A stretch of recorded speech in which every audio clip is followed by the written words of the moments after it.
So how's it going, Evan?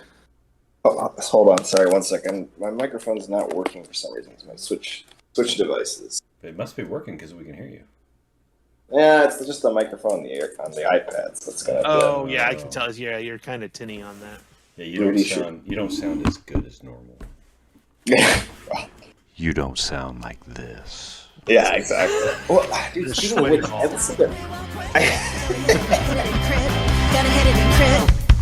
hit it and crit. We won't stop. We won't quit till we hit it. Hey, welcome back to ATSFE Fully Engaged on the Rocks. This is Tony, one of your co-hosts here. I have with me Mitch. Hello. And of course, Evan. Good afternoon. Afternoon or It's evening here, I or don't- morning, I don't know. whenever you It's always 5 o'clock somewhere, right? But people who are listening to it could be listening to it at any time, That's or in other time zones. It's like, what the hell did you move to Hawaii? Oh, Another that's warm tropical place. sounds nice. Right. Yeah. Yeah. So That's like an island's like an speaking isthmus. speaking of 5 o'clock somewhere, of course, we're on the rocks. So, what are we drinking? Are we drinking anything? I am drinking I look I for love something. that Tony asks the question and then immediately answers it. Hey, I got to get mine in first because I have the most weirdest thing. You guys won't even. Oh, okay. It's crazy. Lay it on us. Okay, so I got Tanqueray in gin, the Rain Pour gin, and watermelon seltzer, just a splash, and it actually turned out really well. So I have watermelon gin tonic. Okay. Goodness. You're a braver man than I, Tony. Mm-hmm. Although I gotta say, seltzer has been soured for me because earlier this evening, today I bought some seltzer. I was like, hard seltzer. Okay, this is made by some, local craft brew company, and look, it's cheaper than their beer by a significant margin. So let's try it. Looks refreshing. It was. Mm-hmm. So you Yeah. got exactly this is what you paid for. Yeah. Maybe less. Maybe less. This I would isn't rather hard just, like- seltzer. Yeah, this isn't hard seltzer. It's just straight seltzer, and I like Okay, a yeah. little bit of fizz. So just seltzer water. Yeah, seltzer water, watermelon flavored seltzer water. Gotcha. So Although and apparently it goes actually pretty seltzers well are with. popular because Anheuser-Busch just announced they're pouring $50 trillion into seltzer manufacturing. Whatever. Yeah, I generally don't buy mass quantities of beer like that. So No. mass-produced beer companies, I try to stay away from them. Mm-hmm. I have a drinking question for you guys. Have you ever heard of a thing where if you mix like carbonated like seltzer water or carbonate whatever, club soda, carbonated water with alcohol that it increases the drunkening effect of the alcohol? We'll find out today. Have I heard of that? No. I have not. Okay.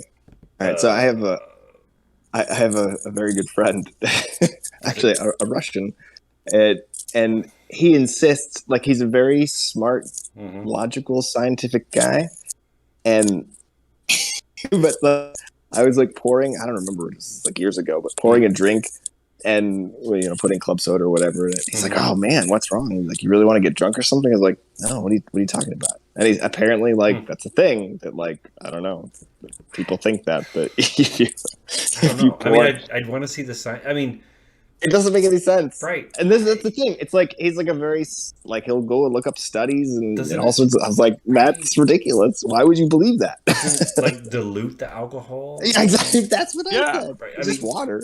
Right. I mean, I think drinking it straight would be worse in that sense, or whatever, how you want to look at that. But yeah. Yeah, I 100% agree. The only thing I think of is maybe you're like, oh, it's watered down, so it doesn't taste as strong, so you drink it faster. Now that I believe. But That I would believe, yeah. Mm-hmm. like gin and tonic is like that Oh for my me. gosh. Woo! Yeah. I'm so much better just drinking straight gin Or than anything sweet. gin and tonic. Right. Right. You make it sweet, and then it's dangerous. That's why we generally stay away from rum drinks Ha. between me and my wife because of the sweetness. It's just too sweet. We did a founders tasting thing last night. So I had my I saw the Yep. I saw the post. yeah, I had my daughter and her boyfriend and my other daughter and her fiance over, because my other daughter doesn't drink beer, but the three of them and me, we did a founders tasting, and they had 5 different beers. So here's the thing, it's through a local liquor store. You got 5 beers for $15. 5 quality craft beers for 50. So basically $3 a beer. And then that's really good. Right. In an hour and a half, they're like, okay, we're going to taste these 5 beers. So then, so I bought 4 of them because there were 4 of us. And then when they showed up, I'm like, okay, I've been doing some thinking about this. I may have overbought. Right. I'm thinking maybe we shouldn't all drink all the beers at the So we ended up pouring, like, we cracked open 2 and poured out half each and drank that. And it was still a lot. But then I came with, okay, let's vote on the beers, and whoever likes whatever the most, you can take the extra ones home or whatever, right? So, but it worked out well.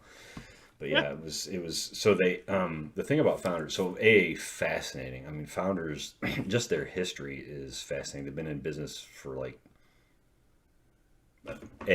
welcome to the Beer Talk episode, but they've been in business for I guess 20 years, 1995-ish or something like that. Their goal was to produce 25. Yeah, 3,000 barrels their first year. They did 500. And then in 2020, they did 515,000 barrels. I'm like, whoa, there you go. But it took them 12 years to actually hit that 3,000 barrel mark. But it was funny because we were looking up, okay, well, what does that really mean? Like, they did 500,000 barrels. What does that mean? So we looked up Anheuser-Busch. Anheuser-Busch did 121 million barrels. Jesus. Okay, they're still a craft little beer. Different. They're not. Yeah. Right. Yeah. But still, I mean, when you see it handcrafted in small batches, I mean, you're still like, oh, that's not a small batch, but no, that's a small batch. A small batch, right? So in the grand scheme, yeah.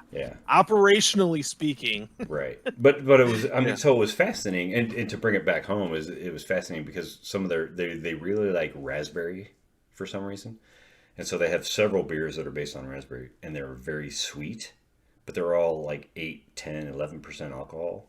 Oh, Jesus. They go down fast, and holy crap. Hard. Yes. Wow. They hit you quick. So, but they're so good. Usually those lambic or framboise beers are super light, like 2 or 3%. So right, that's exactly. Whoa. Session ales or whatever they call them, right? So 3, 4, less than 4 or 5%, whatever, right? But these are so, and he was explaining it. He's like, if the higher the alcohol content, you can play with not the ABV, you can play with the IBUs. You can actually put more IBUs in as long as the alcohol content is high, and it doesn't change the taste as much, right? Or you don't taste the bitterness as much, and then they infuse it with however they do it, with the raspberries or whatever, and it just, oh man, it was so good. The Rubaeus, the Blushing Monk, and the Fruitwood. Fantastic beers. Well, you told me about the Fruitwood. Fruitwood is my wife, who her go-to beer is Mick Ultra. She likes the Fruitwood, and the Fruitwood is a 9% raspberry beer, right? So, yikes! Yeah, baby, drink all that you want. That reminds me of when I was drinking. It was Triple Bad Baptist is the name of the beer, and it was like a coffee cocoa nib stout, and I was drinking it while Kev Sharp was trying to teach me OCS. Good God! A light game just goes right down. Yeah, it's a light game, and it's a light game. I mean, it's so easy to pick up. No, yeah. I didn't get to the point where I couldn't remember what was going on, but right. I remember getting super excited about having to remove SP to shoot something. I was so excited. This is awesome. I have to do this to do this. This is great. I do remember that. Right. And it's on Kev Sharp's YouTube channel. So hold on. Actually, I don't know if it was. I know we had people watching. And to be clear, when he says Kev Sharp, he means Big Board Gaming. Board Gaming, yeah. Yep.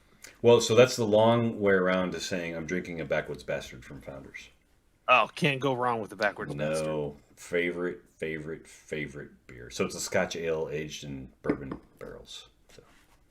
Awesome. I did see a wine that is now aged in bourbon barrels. Oh, everybody's doing bourbon barrel aging. Yeah. I tried one. It was not very good. Although maybe just the wine wasn't very good. Oh yeah, the wine. I don't really like the wine that's aged in a bourbon. It's The funny thing is, I weird. don't like bourbon, but I like bourbon barrel ales. I don't. Well, yeah, I love bourbon. I love bourbon barrel ales, but I think the thing is, and maybe that's what you're getting at, Evan, is that so there's a certain expectation when you drink wine, and that bourbon barrel aging is just like, ugh. Yeah, something cloying, not quite sweet taste, but yeah, Right. You can go the other way. Something's going on. Right, I like Right. bourbon that's aged in a wine barrel or a sherry barrel or whatever. That's great, but yeah, I don't think I don't think it works so well the other way. Not everything's possible. I mean, everything's possible, but not everything's gonna be good. Exactly. Okay, so 10 minutes in, and we still don't know if Evan's drinking anything. I am. I have a very sad, pathetic drink in my rush to whip something together. So it was going to be a Negroni, and then I was like, oh, this gin is like basically just gone. So I was like, okay, I'll make it an Americano with a splash of gin. And I was like, there's no club soda. Now what do I do? So I went and found there was another crappy bottle of gin that was too lazy to go get, but then I went and got it, and it was because I tried the Americano without club soda, which is basically just Campari and red vermouth and club soda, and I tried it. It was like, I mean, I like Americanos. I originally thought there was going to be like a soulless Negroni, but it's actually it's quite lovely. But yeah, without the club soda, it's just like very like the texture of them. Mm-hmm. I hate to use this word, but mouthfeel because it sounds so ridiculous. But that's the word you use. But that's a thing, right? That's a thing. Yeah. Yeah. Right. It's a thing. Mm-hmm. So yeah, it was just too. It was too like thick or cloying. So yeah. So I watered it down with some gin. So now it's okay. So now it's a whatever. Yeah, now it's like I don't know, and just a poorly made Negroni. I see. So on the Negroni, have you had a Boulevardier? I feel like this came up recently. Yes. Well, so it's a Negroni with bourbon instead of gin. Yeah, and the proportions are slightly different. Right. Yeah, I did have one not too long ago. Right. So Jason from AAC, from Advanced After Combat Podcast, is like, oh, you need to try a Boulevard. Oh, so I did. I'm like, oh, that was really good. yeah. They're quite good. They're surprised. You wouldn't expect it to work, but it does work. It does. Yeah, that was like a month or so ago. We might have even talked about it. Mm-hmm. Maybe. It's super good. But the proportions are like slightly different though. It's right. A little more bourbon, maybe. Yeah. I can't remember. Well, but it's funny because I usually make my Negronis with a cask finished gin anyway, so it's gin that's finished in a bourbon barrel. So I'm like, well, I'm kind of already drinking one, but whatever. Anyway, now that cocktail hour is over. Yeah, 12 minutes in. So a couple Who's things. Have you guys gotten anything in lately that you may have been waiting for over 124 days or something along those lines? So let me tell you the story of the 3-hour tour. That was the odyssey of getting Kohima into the door. Oh my God. I did finally get ATS Kohima. So you'll see, I'm sure, a Battlefield walk around on it at some point. It looks really cool, but it was just a nightmare process, and some of it was just miscommunication and whatever. I'm happy they finally have it, but it took 150 something days, and technically, I don't have the complete product because one of the scenario cards I got was the ASL version, not the ATS version. So they have promised to send me the ATS version when they ship the modern EVO stuff, which of course was days away from shipping 3 weeks ago. Well, it is Friday today. It is Friday. So there was an email out today. Yeah. Did you not see my comment? Yeah, ho hum. Yeah, ho hum. It did say they had the EVO 1, 2, 3, 4 in their hands. They said that the last 2 emails. Oh, I didn't see that. Well, it's hard to tell. Like after I bought the 4, kind of was like, yeah, let's just see what happens with these 4. I don't want to go for the 5, 6, 7, and 8 yet. I'm such a sucker. I ended up buying them all. Well, there's still like $59 on the I know website.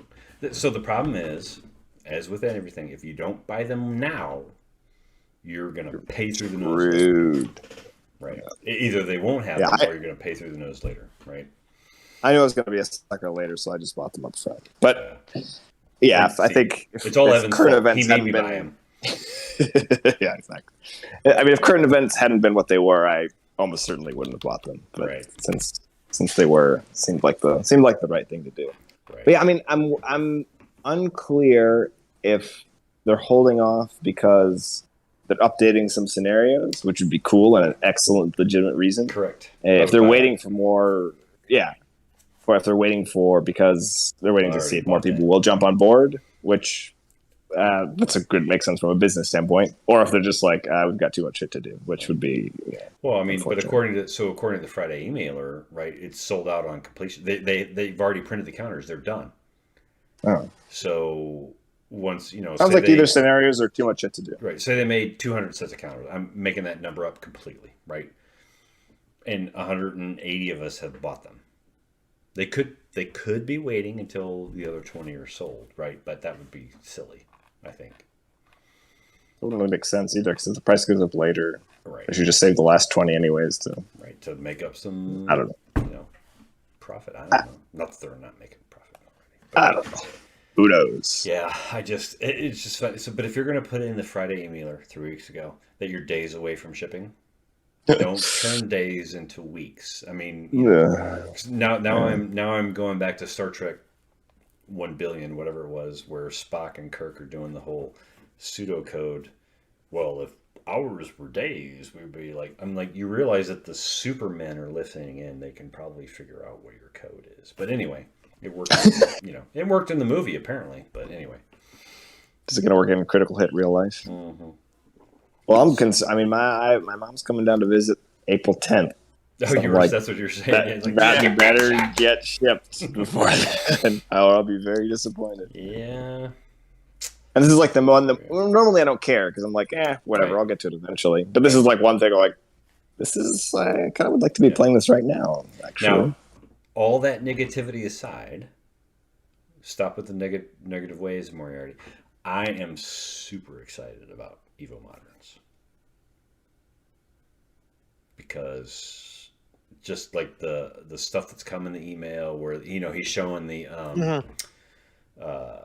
so rewind a little bit. So in the Evo, in one of the emailers, he showed some of the vehicle.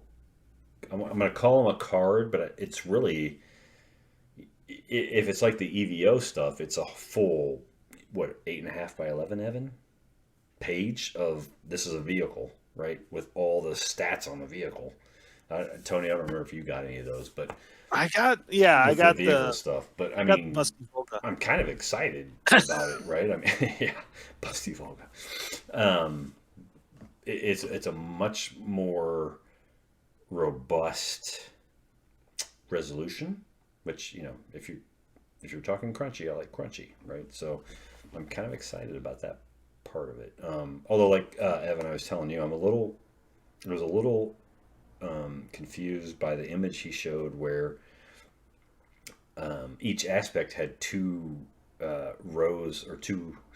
columns worth of data. You had to roll to see which one you were using. Wasn't sure what that was, so hopefully that's explained in the rules. But it looks cool.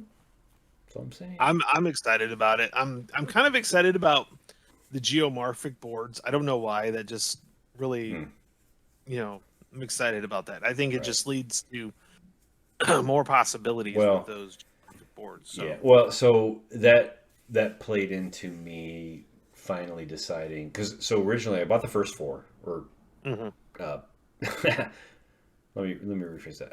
I signed up to buy the first four. I haven't gotten any of them. I signed up to buy the first four, and then when they released the next four, it was what was it, like 5 was Estonia, and 6 is Lithuania, and 7 is Latvia, and 9 is Poland, or something like that, right?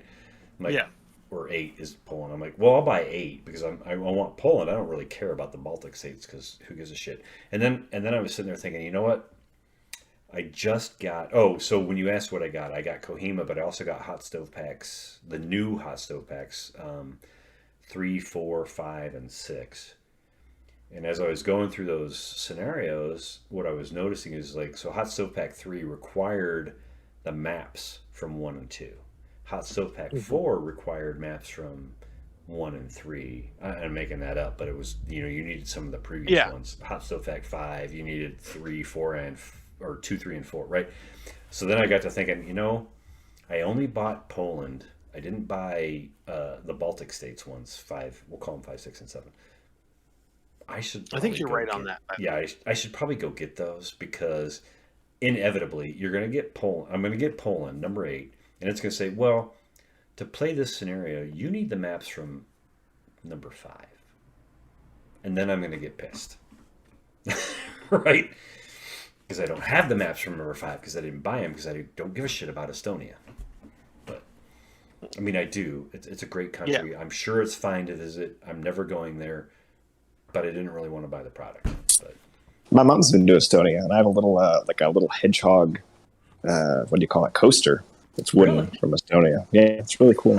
Although it's not a very good coaster because like someone once put like a cup on it, and the condensation kind of messed up the wood. So it's like, don't put anything on it. It's not a coaster. It's a decoration. It's like the decorative towels. It's pronounced decor. Decor. No. Decor.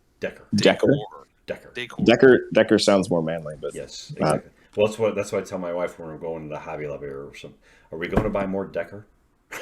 It's like you're making a deck. Mm-hmm. Also, the Hobby Lobby, funniest store name ever. I went on a kick a while ago, like just coming up with all the alternative names, rhyming. Right. I can't remember any of them now. I really liked going to Hobby Lobby when they had a much larger model section. Oh yeah. Yeah, now it's like, that's not that exciting. It's not really a hobby. It's a home decor store now. Right. Well, it's a hobby if you're a girl. And I'm not being sexist. I'm just saying I'm not into, crocheting and knitting, and I'm sure some guys are. And that's great, whatever. Design or crafting, but most of the time, that's not true. So. I have done arts and crafts lately. There's some cool absolutely. There's some cool stuff. So, some of the storage boxes that they sell, I'll use for counters. Oh yeah. That's what I always when I go to those stores. That's what. So my daughter likes to go to Michael's and get stuff. So I'm always looking at storage boxes and like, ooh, how can I do this and that? And so that's what I look for. Yeah. And to be fair, sometimes they have terrain. So. I just, like I was talking, well, it wasn't here, but I was talking about Johnny Reb 3. So sometimes they'll have the little trees and whatever, and you can use those in miniature terrain, right? So they'll have those and you can buy them. And oddly enough, sometimes for whatever reason, they're in the clearance aisle. Great. Cheap. Wait, Mitch, didn't you just sell off all of your miniatures to Noble Knight to buy more ATS? I did sell off a bunch of Napoleonics miniatures to Noble Knight to fund some ATS purchases. I did. Oh, but you still have the ACW miniatures, right? So so the ones I sold off were all the unpainted Napoleonic miniatures that I was never going to paint because A, I hate painting, and B, I don't play Napoleonic miniatures rule set. So, but I do very much enjoy Johnny Reb 3, mostly because we when we did it. This is so ATS not adjacent, but whatever. 6mm miniatures, and they're so fucking small. I just took them out, put them in the garage on a cardboard piece of paper, and sprayed them with blue spray paint. And I said, "Hey, look, Union troops. They look great. Blue and gray. That's all we need." Exactly. Like I'm done. Whatever. Oh man. But I could play Seawatts with my miniatures. Oh, there you go. Because I know you're definitely a big Seawatts fan and have all the modules. Yeah. But I mean, I'm sure somebody likes it. Right. I want to like the idea. The idea intrigues me, but it's not a bridge too far. Right. It's even less squad level combat than World War One, which is squad level combat. Exactly. And I love Mark and his passion and enthusiasm for it. And it appears to work, right? Which is okay. That's great. But I think I think GWATs is probably closer, close. for sure. It's close and Absolutely. closer, and you just kind of squint a Well, little and I think bit it's on like platoon movement rules, right, or whatever. So right. There's some rules in there about it. yeah, which Yeah. is But- a little better, but Well, and also in defense of CWATs, my understanding is the designer never finished it, so oh really? the designer never finished it. Yeah, actually, there's some old conversations, I think, on the message board, the CH message board. You going back and forth about this. Yeah. But basically, yeah, I mean, yes, you can't really. I mean, if it's not done, it's not done. Like, Right. that's you can't. I mean, it's hard to judge. I mean, you can judge it to a certain degree, but there's a degree which the last 20% of editing and fixing could, just completely change like the whole. Right. Yeah, it could make it actually work. Right. Yeah. So, not that I know if it doesn't work, but it just no, it doesn't The seem assumption like is- it would. So It's a reasonable. Well, and there's people who play GWATs. I mean, Mark, excuse me, clearly, and probably some other people, and I've heard people being like getting excited about CWATs, but I've never heard of anyone actually like playing it or putting up an AR or pictures or anything. Well, when it comes to squad level, I still think, it's squad level is definitely World War II. Like even nowadays, Sure. I don't see squad level much on modern. I see it's more half squads and fire teams. Right. Yeah. Well, I mean, the squad's still. I mean, it's all and yeah. I mean, throughout history, right? The unit of maneuver has gotten smaller and smaller and smaller and smaller and smaller. So. Yeah. Well, what did you have? An army of one? Isn't that how they advertised Yeah. U.S. Army at one time? That's marketing, but yes. Yeah, but so much marketing. Yes. Yeah. You see one guy that can't even move because Right. he's over equipped. Right. But yeah, no, squad level definitely. So it's definitely interesting. It still works. I mean, so even like the ATS moderns that are the EVO moderns that are coming out, they'll be squad. And Ray has said, I think look, no, they're the fire ATS teams. I think rule they're book. fire teams. Are they fire team? Maybe I missed that. So Pretty sure. maybe a little level, maybe a level down, but whatever. I mean, but it's still the ATS rule system, right? With whatever tweaks are coming with the modern, which they haven't been super clear about. But I'm assuming that it's related to the EVO stuff that we already covered, at least somewhat, right? Because it looks like they're going to a D100 for some things. Yeah. Which will be Which cool. I like the idea. Right, I like that the idea. more. It's a little bit more. I don't know, maybe Granular. total, right? Maybe pulling my out of my ass, but yeah, a little more granular, a broader spread of potential resolutions, right? Which I think would be cool. That's definitely. I thought that was one of the good points Right. of EVO was those larger, the D100s. I thought that was cool because it's like instead of having to roll just a 1, you actually could have. There's 5 chances out of 100 instead of 1 out of 10. Right. And to me, because 1 is 10%. Okay, well, yeah, that's 0 to however you want to count it, right? It's 0 to 10 or 1 to 10, whatever. Well, now there's a difference between 0-1 through 0-5 and 0-6 through 1-0, which I like. Yeah. Or whatever. I'm gonna go out on- whatever the break point is, but I'm going to go out on a limb and guess that it's going to be all Evo all the time. I mean, it sounds like there's going to be prone and all that good stuff, which actually that might be this is one thing I'm confused about. If you're going to zoom in more on the infantry and make them smaller, which I think, from what we're seeing might be reasonable since it's going to be a lot of, firing NLAWs and javelins and whatever. right. So that makes sense, have fire teams or just kind of trying to hide out and blow up tanks. Cool. But then you're getting more detailed on the one hand by making, by making it fire teams, by making the prone aspects and whatever, some of the other stuff in Evo that we've already seen. But then it seems like the stats are going to be kind of more generic. Like, you get one firepower, 1 GF, and 1 range for each little guy you have. So I think they're still going to have 4 steps. A little Which, I mean, weird. I actually like that, but maybe not for ATS. Like, I like that. That's like, it seems like a nice, like, I don't know. other system that's simpler. That Right. like it's a very elegant way of doing things, but does seems like contrary to the to some of the other changes.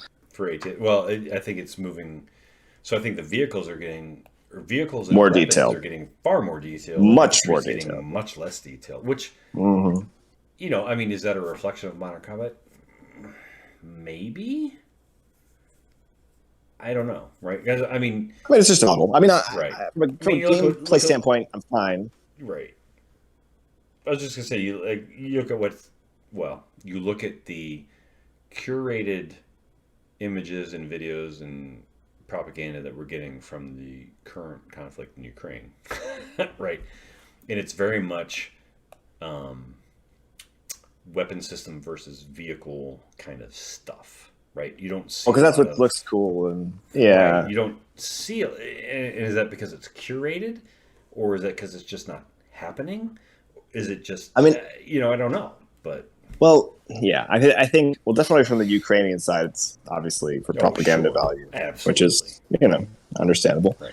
and perfectly fine. But I mean, that's the other thing. I've never seen like a War Leaks YouTube video or any like combat video where you can actually see people shooting at each other. Like you see the guy with the helmet cam shooting and like taking rounds Right. going. You hear like the snaps and buzzes, but you're not like you don't really Right. see the people that are shooting. right. It's Or like, like the empty battlefield. Right, like the one Russian video I watch is, you know, they're standing with their I apologize, I don't know what their it's the equivalent of their law, right? It wasn't an RPG, it was something else, but anyway, it's this video, and you see one guy who presumably an NCO, he's like tapping some guy on the shoulder and pointing out where he wants them to shoot. The guy moves around the corner and triggers the weapon and runs back, and then he triggers some other guy and he says points it out and he triggers it. I'm like, well, that's not very. It sounds bad. That's not very exciting. Which, No. it's not like I want to see bullets flying and people getting shot and all that shit. I'm just saying, that's not really. I mean, you're not showing me, and I get it. That's not their point. It's not. But you're not. Yeah, and again, I don't you want to can't be watch a those videos and voyeur. understand. Right. But you can't watch those videos and understand like what combat is actually like. Right. It's Like different. Yeah. Having seen a little bit of that, it's just interesting to watch what is propagandized, I guess. yeah. So Well, what it tells me is that the ATS rule set is to the point where it can be tweaked to fit whatever you want. Well, hold on. Let's wait till we Uh-oh. get the Uh-oh. rules to see what. Yeah, I mean, I hope.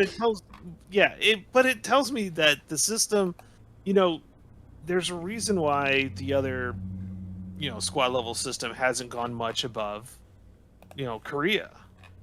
I just don't think that rule system is broad enough, adaptable enough. Because the ATS system works great for Vietnam. I mean, the ACE scenarios that we've played have been fun.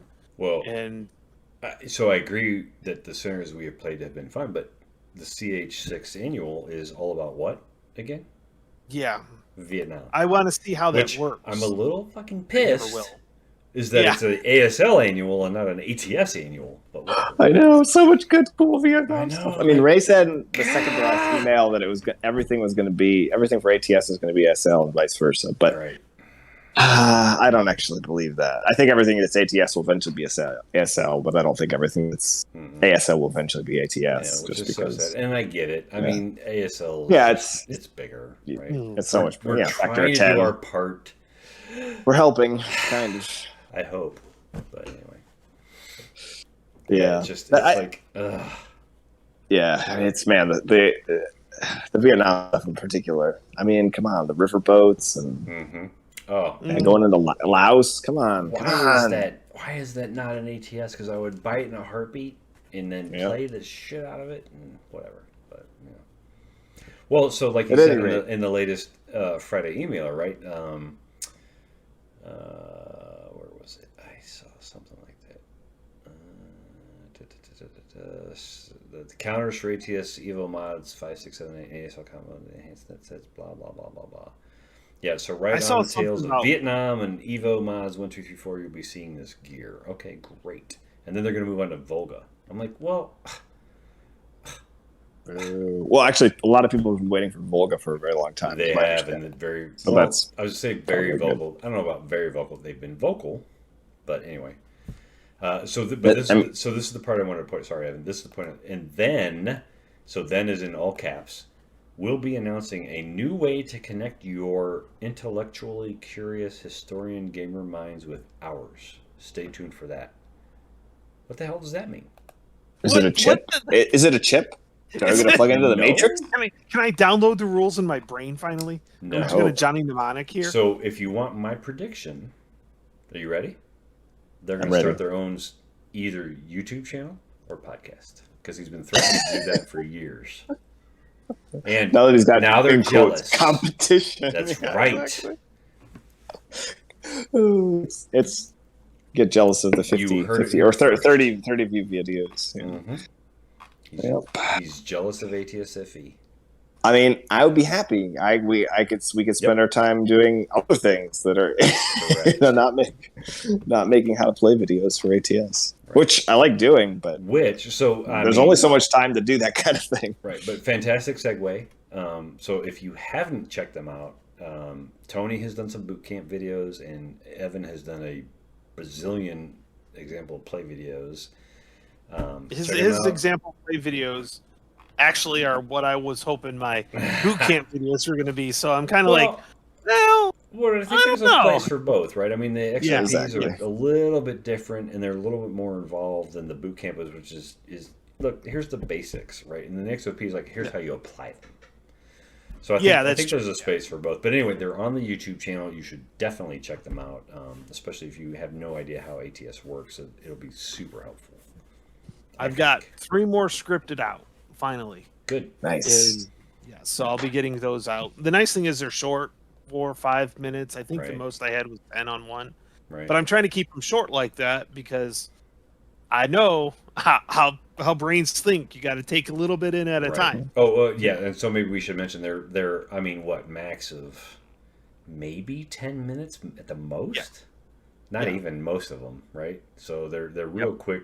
Real quick. If you run them at 1.5 times speed, which is usually what I do, because there's lots of hemming and hawing, and that's not a bad thing. It's just natural speech patterns tend to be slow, so you can speed it up and get through it in about 1.5 times. So it's pretty good. And I'll tell you what, I've really enjoyed actually scripting them out because I have found myself learning the rules even deeper as I'm doing it because I want to make sure they're right. So I'm putting it in terms that I know. Right. Like while I'm scripting it, and it's been kind of fun with that. Cool. It's laborious for sure because I'm like, okay, it's like, okay, where do I talk about this? Okay, because we're getting into morale checks now because we've learned how to fire. Well, the next one is what happens if you get hit. Right. You've gotten hit. And figure out where to stop it. It's like, oh, this video could just go on forever. I could just do 15 minutes of like, okay, well, I got to deal with this topic. It's like, no. Focus. But I think both these series of videos will have a very nice long tail because we'll just be there forever. And anyone who comes to ATS and like, I remember I was looking for stuff and like the OG has some stuff and there's some videos out there, but most of them aren't. They're not super enlightening. But yeah, so now when people come to play ATS, hopefully they will continue to do for a long time. They will have a way to learn the rules more quickly. Right. The only thing I will ask is please hit the subscribe button, because if you subscribe and we get enough, then we can have a dedicated channel URL as opposed to some random collection of numbers and letters. Oh, really? Yep. Oh, I didn't know. Yeah, There's actually, I forget what level. It's 100. What's that? It's 100. Is it 100? It's 100. Oh, so Yep. So I think we've hit it. So We're we well past we're just too 100. lazy. What you're saying? Yeah, apparently. Yeah, We're well pretty past much, 100. Oh yeah, look at Well, that. not well past. A long time ago. Set custom. Yep. Oops. Well, there you go. Maybe I should just do that right now. There you go. There you go, guys. Look, folks, You're this listening is to it live. live. We are Live. putting our YouTube URL live. All right. Well, So it'll be recorded for you, but live on the podcast. So, gentlemen, do you want ATS fully engaged or ATSFE? Complicated. Probably ATSFE. If fully engaged is so Yeah, long. keep it short. But Yep. I'd rather ATSFE. it be fully engaged. Ugh. It's like has words, but it FA won't- is better. It won't let me make it shorter. So it's either ATS fully engaged plus more letters or ATS fully engaged. So Well, I think it's fully we engaged. go with ATS fully engaged. Done. Damn. Confirm. Nice. All right, so listeners, HTTPS : whack whack. Whack whack. Whack, whack.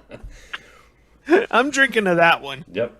www.youtube.com/c/ATS fully engaged. We have our own URL. Gentlemen, a toast. Toast. Here. Bottoms up. Sadly, I'm glad everyone on the internet got to participate in that. we should have done this 26, subscribers. Yeah, But exactly. whatever. That's okay. Whatever. Better late than never. Also, Anyways. don't forget Discord. We have a great We Discord do. group. I really like those guys. They're really fun Mhm. and lots of pictures. And if you have a question as you're playing, generally somebody will answer it pretty quickly. So it's if you're playing and you need something, ask for it. Let us know. We'll make sure you get the invite for that. So I do feel kind of bad. We kind of killed the Facebook group. I mean, didn't kill it, but there's Yeah. not too much movement there now. Not a lot on there. I mean, occasionally, but yeah, most of the stuff's moved over to Discord, Wait. which is great. I love it because it's much. I think it's more interactive, right? Yeah, And you have it's nice. channels that are dedicated to things and whatever, and yeah, if you like CWATs, there's a channel for CWATs. Exactly. If you That's like the channel GWAT, she wants. and Mark is great about posting in GWATs. I love watching. He's that. all I over love it. reading Yep. his stuff. He does a He great does the best ARs. No Oh one my else. gosh! We And don't, that do last ARs one like where that. he was like, "Yeah, this didn't quite work out the way This I was thought too it was much." gonna." Yeah, It's like they're designing scenarios is hard. Right. Turns out yeah, it's not. trust easy. me. Yeah, I'm still working on my Hungarians and Romanians. Oh yeah. The Paulus, the Battle of Paulus. I'm actually working on to do and I kind of got this from oh god, which module? Well, anyway, whatever module. There's 3 maps in it, and there's 2 scenarios per map. So have we talked about this before? I don't think so. I So don't know. Tony has been working on a. Oh. Correct me if I'm wrong, Tony. Hungarian versus Romanian Yes, after module. the Hungarian, Like after the Romanian switch. 44-ish? 45? Yeah, late 44. Yeah, late September 44. Right. Yep. For possible publication. So Yeah, the map's been figuring out how I wanted to do the map has been one of the hardest parts right now because I think I have an idea of the scenarios. I've got about 6 scenarios set, but I kind of want to stay away from one big gigantic map. I kind of want to do scenario maps, and now one of the scenarios is going to be a large map, but because of the way it works out, we got. sure. But especially the first 1 or 2 scenarios is basically the Hungarians going after the Romanians. Now, at this point, the Romanians, there was a coup, and because the Romanians were part of the Axis, but there was a coup mid 44, and then they joined the Allies, and the Hungarians were still with the Axis at that point in time. But one of the interesting things we found out, and Evan, you found out too, is that you had made a mention that they actually have one of the best anti-tank guns Oh yeah. in the war. So, which will show up because they have 4 of them in this particular battle, and they take out, I think, 18 tanks. But I've never seen the total number that were there. But it was a large number of tanks that they took out before finally having to back off and move and do a kind of retreat. But there was the funny thing is there is a movie about this particular battle. Oh yeah. That's in Romania. That's in Romanian. I watched it. So Didn't understand What? a word they said, but I watched it. Well, you can get a feeling of what the You battle can. was like, though. You don't speak Romanian, Tony? Come on, jeez. I know. I caught we were every going through third word. Duolingo. Well, funny thing is my wife was going through Duolingo. She's like, "You should do it." I'm like, "Ooh, do I want to learn Romanian right now?" Yes, the answer is yes. I've been working on Italian, but that's quite a bit easier than Romanian. So that's Yeah, those Slavic languages can be difficult because. Oh no, Romanian's Romance language. Oh, is it? Mm-hmm. Okay. It is. Yeah. Yeah. But it's not one of the easy ones. I don't think. I don't know anything about it, but I'm guessing it's not. It's not Spanish or Italian. It's probably one of the harder ones. One of the nice things is that ATS already has Romanian and Hungarian troops. Correct. So I have actually got those counters. Which so came I'll be able to in the Blood and something or another. Blood and Iron. I can't remember. Well, Tony, do you have a module that came with them, or did you buy them separately? Because I know a lot of the modules that feature them both. Okay, right. Both. I have one module. See, a lot of modules and I feature them, you have to come with them. You talk. have to buy them separately. Yeah, I did buy them separately until I found the module that actually had them in it, and then I bought the module because they have some early 44 where it's Romanians and Hungarians together. They're not fighting against each other at the point yet. Okay. So it's interesting. It's early 44, while the scenario that the battle that I'm looking at is late 44, where basically it's a bunch of students, actually, military students, that hold off basically a much larger force of Hungarians with a lot of tanks. Thing is, they knew they were coming, so they were able to prepare. They've got an AT ditch, so I'm pretty much still going to make the map with a good AT ditch already on there, so you don't have to use the counters to actually put in the AT ditch. Nice. Yeah, so, which, after looking at the AT ditch rules, which, by the way, that's also one way. If you want to learn the rules, try to design a scenario and then figure out what rules you're going to have to apply. Right. Which basically cuts off the tanks, the Hungarian tanks, which they have the Hungarians have their own tanks. They have a few of the German tanks, but the Hungarians have their own tanks. I think they're called their own tanks, or are they something else? They're Hungarian tanks. They're actually like they're Hungarian built and the model is nice. Yeah. Okay. Yeah, they're like cool. Turins or something like that. But the funny thing is, or the odd thing is I need to actually contact Ray and Marine or somebody. I have to send an email, and I keep forgetting to. But I need to get the cards, the actual vehicle cards for those. Did they not come with it? No, they didn't come with them because in the module there are no tanks. Right. They don't use them. So I need to say, hey, this is what I'm doing. I'd like to get the vehicle cards for these vehicles, which are just going to be a part of the module. So, but yeah, so it's interesting because you're actually going to set up. The Romanians are actually setting up a legit defense, and they will have I can't think of it, but registration hexes for their anti-tank, which will be, of course, hidden. Registration hexes only count for OBA. Tony. I know, but I'm changing the rule. Bam! This will be a special scenario rule. I don't know. Because I don't know. So because they'll have them sighted out before. Like, if you think about it, if you know the what distance, you're talking about is bore sighting, which isn't a rule, I think, in this system. But that's actually good. That's actually a good point. There's no current raw way to do that, is there? Nope. No. Feels like there should be. Yeah. Well, guess what? I'm going to have to invent it. Perfect. So, yay. Yep. Yeah. So perfect. But because I want to set it up, like the registration hex was the closest thing I could think of like having it sighted, having the anti-tank weapon sighted ahead of time. You know, like seems reasonable. You could just give it the like a -3, like a bot or something like that. Mm-hmm. Yeah. So they already know exactly because they've been able to sight it ahead of time. So yeah, so they only have 4 of those guns. So I've got to figure out how to make them more usable, or do I shrink down the Hungarian tanks, like kind of represent a representative number instead of the actual number, which I think most ATS historical scenarios are that way. I was going to say, I think most scenarios are not a 1-to-1 representation. Yeah. Right. Well, this would be because it was like 20,000 versus 1,800. So yeah, there's no way. Yeah. Now the first wave that we're getting that's there is not that big. It's like the vanguard, so they have some tanks and then also some infantry, and obviously the tanks got to get to the AT ditch, but they can't cross. Right. I mean, it's to the point where they're stuck there, but they are at a range where they could do some damage if they get some hits.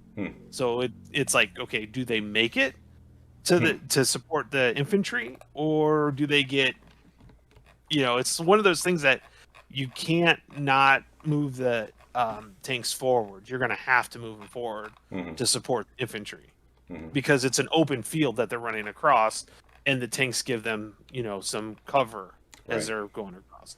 And I think since it's in September, they're farm fields, so they're going to have field hexes, and so they'll get a little bit of cover from that.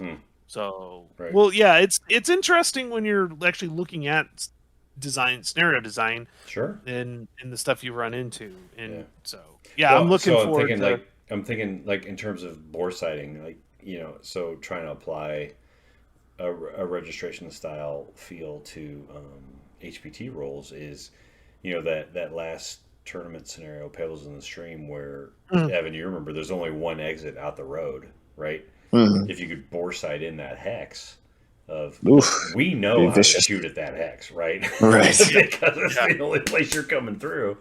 Yeah, that could be pretty cool. I mean, it might imbalance that scenario. Oh yeah, that particular one, sure. Well, but yeah, it would force you to do, the Scott Eagles maneuver of I'm going through the building.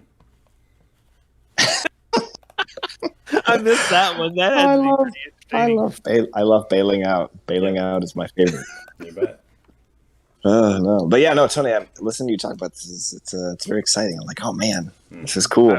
Yeah, I was trying to find like a good battle. And there's a couple actually of them. I don't know why I have this extreme interest in Eastern Europe. I really like Slovakia, Czechoslovakia, the Romanians, Polish, and Hungary. Like that area just really interests me, and I'm not from there. Clearly a Slavic name.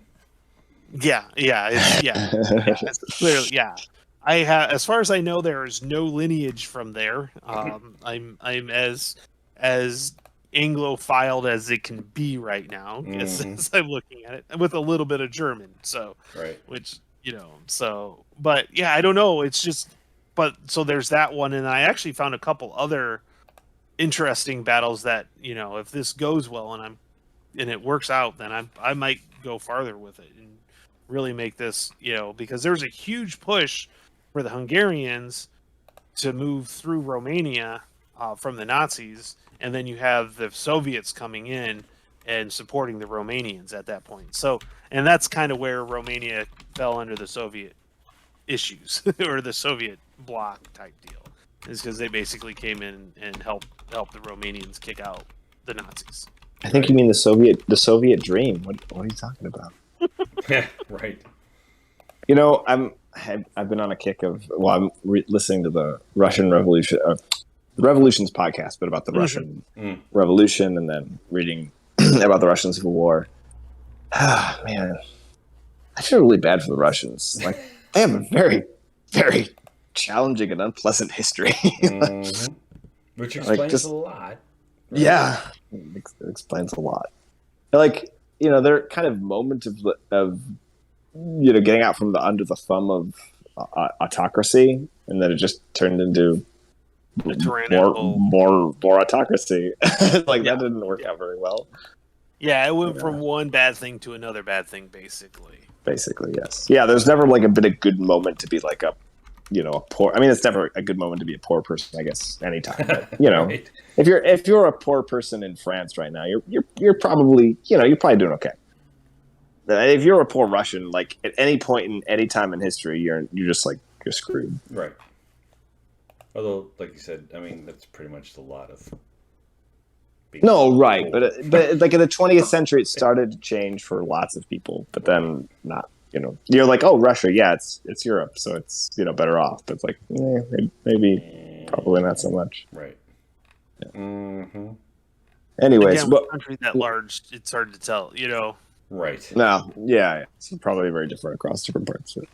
But But one thing when you're mentioning about the AT guns, that made me think of, I think that's actually an instance where the D100, to bring it back around, would be very useful. Correct. Because you're like, okay, I've got these Right. 4 AT guns. How do I keep them survivable? So like, geez, like, okay, you roll a 1 or 10 or whatever, then they get blown up, and then it's like basically over. So a couple of blind lucky rolls. But if you're using a D100, then there's more granularity, and it's possible to have, it's like a 1% chance instead of a 10% chance. That's a huge difference. Almost exponential. Almost exponential. Yeah. Well, I mean, all kidding aside there, but yeah. So and then so like bore sighting, say it's a +2. Well, on a D10, that's huge. That's massive. A lot. As opposed to, well, I'm going to make it +15, which is +1.5 on a D10, which obviously you can't do, right? But now you get that, you can apply that kind of a granularity there. Well, it's not quite as good as a 20% lift. It's only a 15% lift, right? Which I think is going to be, it's going to open up a lot of possibilities in terms of this system. Well, and one thing I noticed with the, and I think even Ray pointed out in some of the emails is, the size modifier, where before it might be +1, -1, whatever, it was just generic, is no. This tank is +08. This tank is -0. I'm making shit up, right? -12 or whatever. Yeah. Right? So those things are very cool. There's a very, you can get, like we keep saying, there's a much granular ability to account for variations in armor or size or shape or whatever, right? That allows for a lot of tweaking. Yeah, because with like the armor, it was like a 1 through 10 scale, if I'm correct, right? And then so this way, if you have a vehicle that really has a strong front armor or side armor or whatever, you can make it hard to go through. And you really have to make it. You really have to get lucky to get a shot on that side. Where you're like, oh, it's a side shot. Oh, he's got a 6 armor or a 5 armor. I've got this. I've got like a 6 penetration, so it should be okay. Well, if you're talking like, okay, he's got a 50 armor, and I've only got a 40 penetration, that 20 is much bigger than a 1 or. So yeah. Whatever. Tony doesn't teach math. No, I do not. But one thing that does concern me, and we've talked about this a little bit, is like, okay, so this actually goes back to the infantry question, but also goes back to the numbers question. Are these battles going to be interesting, or is it going to basically be whoever sees the opponent first is going to just immediately annihilate the other tank because of the, and even this actually happens because World War II is deadly, right? Even to your point, even World War II, it's like there's times when you're like, it doesn't really matter. Like I don't need to roll. Like I know I'm on. Well, you always have to roll, of course, but on the cake kill table, whatever, because there's always a chance you don't do anything. But a lot of times it's like, especially with some of the later war stuff or Arab-Israeli wars, you're like, I'm on the end of the table. Like it doesn't. Oh, okay, that's it. You don't have to roll for you don't have to calculate the difference because it's so enormous. It's way past the table limit, the +6 or whatever. Well, and I think, sorry, keep going. Oh well, I was basically done. But and the same thing with the ranges. Like we're talking about this, is there going to be enough space on the maps? So that makes me think of MBT, which is basically that's what it is, right? It's MBT is GMT's. Well, it was previously, who made the original Avalon Hill? I think it was Avalon Hill. Regardless, GMT redid it, right? But so it's 1985, 87, whatever, somewhere in there. So it's 80s technology, right? But the kind of the same thing happens is, Han shot first and killed Guido. Whoever shoots first tends to destroy the other tank, right? Depending, obviously you can still roll shitty, right? But not, if I'm rolling, it will happen. Yeah, right. And so but there are optional rules and whatever. And this is what I'm getting to, is that it comes down to what are the rules around who gets to move how much stuff at one particular time.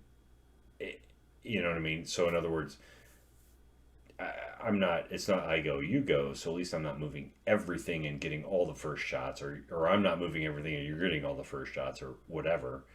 You know, I can do a little bit of maneuver, and maybe there's some variability in there as to how. You know, maybe there's some more gun duels. I don't know, right? But somewhere in there of who gets the first shot, and we're always going to be limited, sadly, or unfortunately, or maybe fortunately, because it's cardboard, nobody's bleeding out and dying. But you know, there's always that somebody has to move before somebody else, and you know, right. Going first is better because then you're not forced to make a move. Right, exactly. How do you overcome that? And you know, there are systems and ways to do that, but at the end of the day, I'm not sure that a lot of them are. They're not. None of them are perfect, right? But right. Well, I think more fog of war, more hidden movement, Absolutely. and more. I mean, I think scenario design is going to be correct. I mean, it's always super important, but it's going to be even more important now. Right. And Well, making sure it's set up such that, like Tony's about to say, with impulses, it's like, okay, so if I go first and I expose my tank and I blow you up and I get the first shot, but then you got another guy waiting to blow me up, and then it goes back and forth. And, will these make for like fun scenarios? Who knows? We'll find out. We'll I'm excited when all 8 products finally get shipped to me. Right. Or at least the first 4. Give me the first 4 so I can start pushing. I wanna play around with that. Like, right. You know, it's like I think he's taken the Evo and was like, okay, we're not going to change World War II. We're not going to change that era with it. I think he took it and was like, okay, this is going to fit perfectly for more modern stuff. Maybe, yeah. Maybe, I don't know. But he's, you know, that's what it seems to be, is that the modern is going to be the Evo, and the World War II is just going to be classic. Right, classic ATS. Yeah. Classic. But I really think the impulse takes out a lot of that. Yeah, I mean, I think it alleviates some of it, for sure. Yeah, right. Yeah, it does. It really does, because it's like, oh, I'm going to expose. Well, guess what? You fired yours. You can't fire anymore. So I can move right here without a problem. So you're going to have to send out somebody. You know, it's just even a war, during a war. You know, there's always somebody that has to stick their neck out, and hopefully they're successful enough to get. Can't make an omelet without breaking some eggs. Yep. Right. Or some AFVs. Right, which sounds really harsh, but just happens to be true. Right. Yeah. Well, we're hitting about the hour. Yeah. Go ahead. Go ahead and finish up. Oh, no. Well, all right. I mean, I'll just bring this up because this was something that we were talking about before. We could talk about this shit all night. Yes. Yeah. and all morning. Yeah, right. No, I gotta get up. I gotta get up at 4 a.m. to take my daughter to the airport. So we can't go to Tula, right? We can't go good luck. Yeah, you can go to 3. Yeah, that's right. Exactly. Like you said, just stay awake. Take a shower. Night. Right. Take a shower. Drink some coffee. A bucket of coffee. Yeah. All set. But no, I mean, I do think that we're going to see all of the Evo rules in all their glory and less than glorious parts. I mean, I think we're going to see the cool stuff with the D100 and all that stuff. I think we're going to see some of the vehicle rules where we're like, well, wait a second, like with the stalling and the whatever this more. There was like more detailed rules for for assault movement and all that, or whatever. Yeah, yeah. Which some of that stuff is like, it's kind of cool. This is definitely good. Some of this stuff is like, it's maybe not so good. Some of the stuff is like, well, if it's refined, it'll be good. I mean, I think that's going to be what it is. Plus rules for modern technology. So that's my prediction, anyways. So people don't get their hopes up or down or twisted in the wrong way. What we're really saying is pay attention for the ATSFE rule tweaks when it finally comes out, or whatever. You say that half joking. We'll find them, right? Yeah. I guarantee you, when it comes out, the 3 of us, because I think we all ordered 1 through 4, right? Yeah. Yeah, I ordered one. and Yeah. so I'll end up ordering the right. other. I did 5 through 8. I think Evan, you did 5 through 8, and I don't think Tony did, but whatever. At some level, we'll all have some mix of all of them. You're gonna hear about it, and you're gonna get the skinny from us of, you know what, this works, this doesn't work.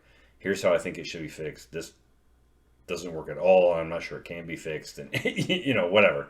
But you'll hear about it for sure. We haven't broached this yet, and maybe this is just the Negroni talking. But I mean, at some point, like, so I wasn't willing to.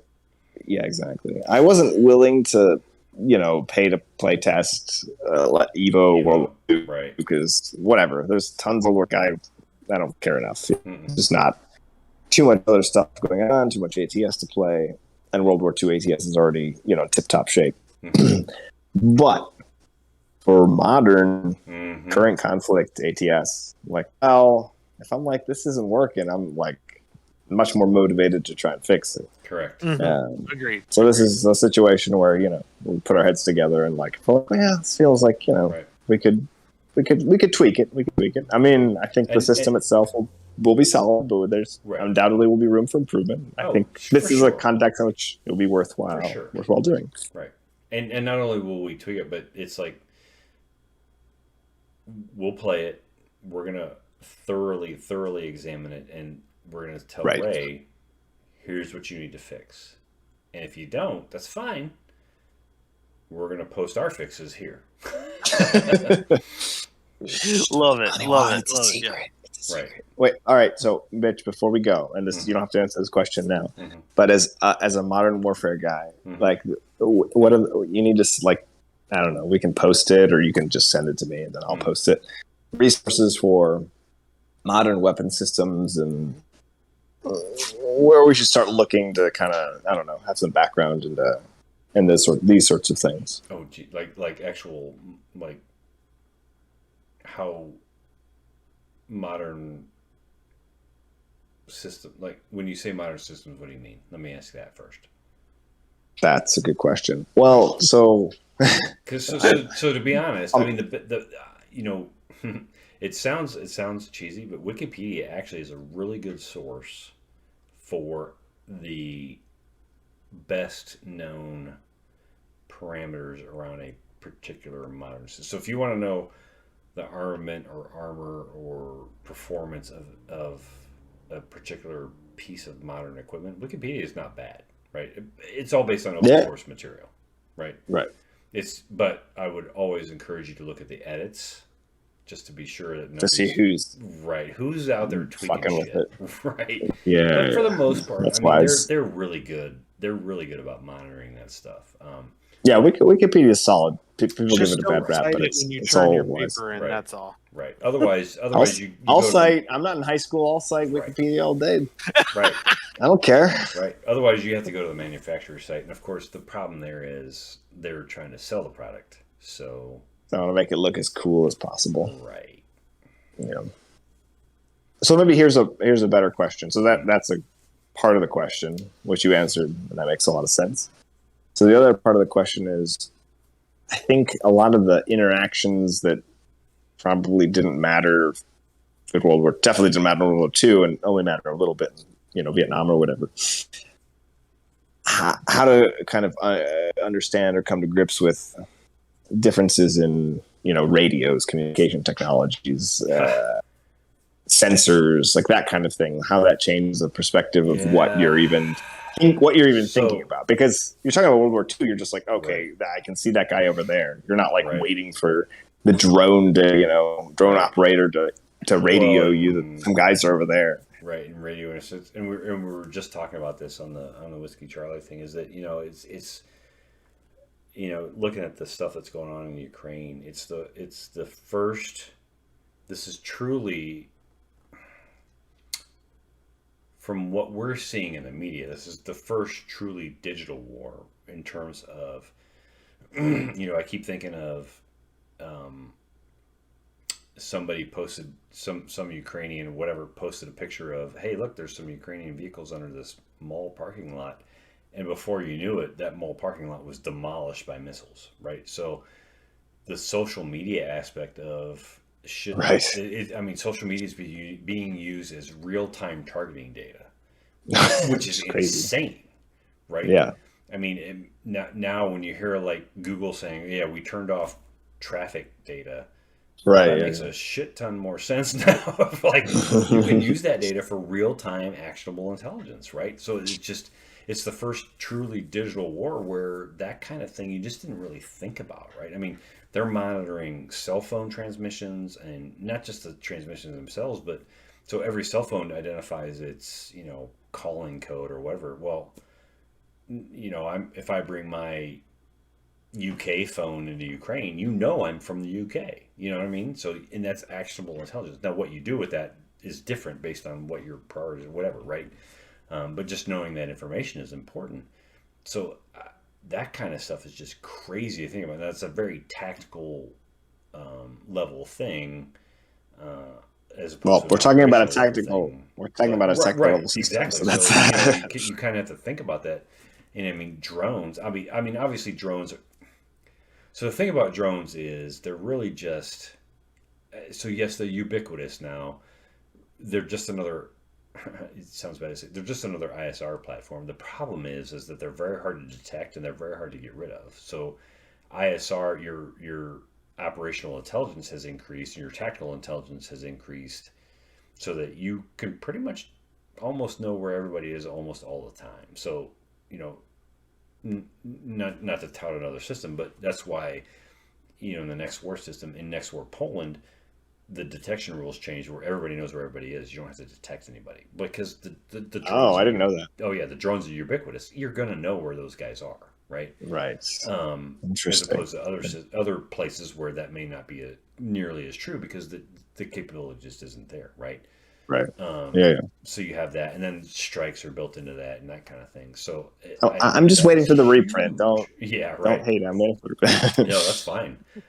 So, but I think it's crazy to think about is that all of that stuff, and then you have suicide drones. You can't hide. You have suicide drones. You have long-term drones with missiles that then they come back and get rearmed. And the funny thing is people are like, well, why aren't there drone counters? Well, drones don't carry a whole lot of actual armament. They're not meant for that. They're meant for long flying endurance time, which means they don't carry a lot of weight. You look at a Predator, yeah, it might carry 2 Hellfires. It carries 2 Hellfires. Right? That's like not even a strike. Right. You can't. Right. Exactly. You can't model that on an operational level game. At a technical level game, absolutely, it makes a difference. Right. So, kind of bringing that back around, I'll be interested to see if drones make an appearance in the EVO moderns. They do. They're already in the. You can see the counters. I didn't. I don't know. Oh, maybe I missed that. Okay. I must. One of the probably 3 or 4 weeks ago, but they were in there. I'm very curious to see what the rules are like. Yeah, but so what are the rules like around that, right? So right. Well, and so maybe to drill down slightly more. So, like to make a more specific question. So, like for example, if you've got a drone overhead, like what's the time lag in ATS terms or in real world terms, either one, between we can see these guys moving over here, we're going to relay it to our guys on the ground, so they can respond appropriately. Does this like eliminate hidden movement or fog of war for ATS? That's or is the time lag too long? I mean, you just hand wave it and don't care because. Well, I'm trying to think back. I'm trying to think back to even my experience, which is not so. What the guys in the field have now is light years ahead of what we had. We had like Blue Force Tracker. I mean, that shit was pretty close to real time. You know what I mean? So if intelligence was shared and it was propagated through, absolutely, you could see, those guys are right there, and it would plot on the map. Yeah, they're right there in front of you. You could see, if you, hey, look up. Oh, hey, look. Yeah, they are right there. No, they're there. It's like that dude driving down the road with his head down, looking at his phone, not paying attention, right? I think, but again, that goes back to doctrine and training and right. Not everyone's going to be able to implement their drones in that way. Right. Exactly. So the problem, for the Ukrainians, they're flying those Turkish drones, but I don't know that those Turkish drones have instant real-time communication to guys on the ground at the front. The guys flying it, yes, but they might have to they may have to look over to Ivan and say, "Oh, hey, you should probably tell these guys that, and then it has to go through normal radio communication or whatever, right? They're not getting real time telemetry and stuff like Oh, that. okay, so for like the U.S. drones you're referring to, that was just like, right. Even though you're not the drone operator, you can still It's all get the feed. Right. Right. All the feeds are linked, and so that's more of a. I think that's a technology thing. That's so when people talk about quote unquote hyper war or technology, whatever. That's what they're talking about. Is our shit's. I say our shit. The people who are really doing that, all that stuff's linked together, right? More or less, almost real time. It depends, and it's not everywhere, right? Right. As opposed to you start going down in echelons and levels. Yeah, it's close, but it's not that quite real time as far as I understand it. So there's that. But then you hear these reports come out of the Ukraine-Russia war where, the Russians are using handheld walkie-talkie radios that you buy out of Radio Shack or whatever the equivalent is over there, right? And they're just transmitting in the clear, and the Ukrainians are listening in saying, "Oh, hey, yeah. Right there. Such and such company just said they were going to go over here, so we should probably ambush them." I mean, because if you're going to transmit in the clear, you probably should get your ass kicked. I'm just saying. But well, and that's the kind of thing that at the operational level, or even the grand tactical level, for sure you have to deal with. And I'm very curious to see at the tactical level. I think you could kind of hand wave and ignore it. Right. But you could also, like going back to scenario design, if you want to take advantage of those things and be like, okay, well, this side has this, real-time feed. This side does not, but they have, there's a lag in updates of, removing fog war counters, whatever. Right. I guess to be clear, like the company, like if I have we'll just use the real world example. If I have a Ukrainian infantry company, they're not the ones doing the intercept. You know what I mean? They're an infantry company. They don't have intercept assets. That's not what they do.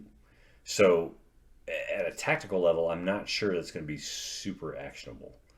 Now the EW guys that might be, a couple miles behind them might be intercepting that communication and might be saying, hey, you know what, you might want to send company A over here to intercept it. But then that's at that point, that's where it becomes the actionable company level thing where so-and-so is going to show up here, and we know that, and we just told you that, but you didn't get that information, right? So it's more the scenario design of you're ambushing X, right? Oh, right. It sounds like as opposed to you actually, the company intercepted that. That's not what they do, right? That's not how that works. Right, because it's a level, it's like a level 1 or 2 levels too high. Right, exactly. Yeah. They're getting that intel and passing it down. At a tactical level, you're just reacting to the intel you get. So that's good. That's comforting for ATS adapting to moderns, or for tactical in general. Right. Okay. Very interesting. Mm-hmm. I'm excited. That's the conclusion. Exactly. For sure. I'm super excited to get them and start pushing counter-UAS. Just ship it. Ship it, damn it! We're waiting. We're here. Right. We're ready. Actually, and this is gonna disturb or titillate, but I had a dream about ATS moderns, and then I was like, oh man, it's already in VATS. Like all the counters are there. It's like, okay, now I don't have to worry about if it makes it on time. Mm-hmm. And then I woke up and I was like, wait, that's not how it works. Sadly. You're like, oh man, there goes my nice dream. There goes my dream. Yeah, exactly.